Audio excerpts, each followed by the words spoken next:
Sorting data in a spreadsheet, Google Sheet, is pretty easy. First, you need to select the data. You can either click and drag and select the cells that you want to sort, or if you click this box right here, that selects everything on your spreadsheet. Then what you do is you come up here to data, and you can sort the sheet just by column A, either A to Z or ascending or descending.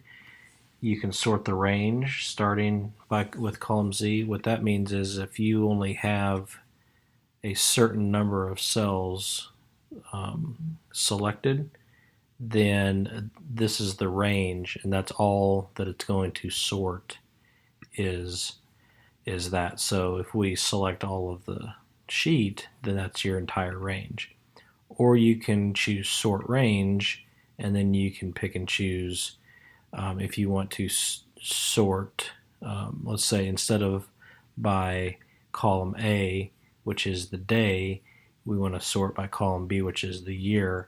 And instead of having this say column ABC, if your first row has the headers, has the titles in there like that, you click this box, and then that changes, so you see what's in that first row.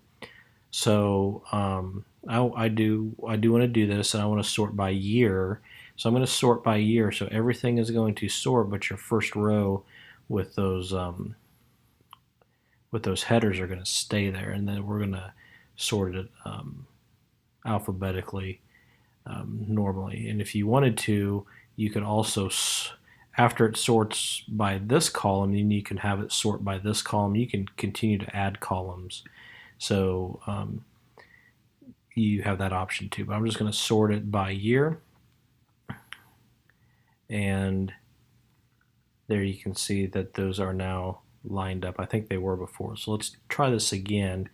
And let's sort by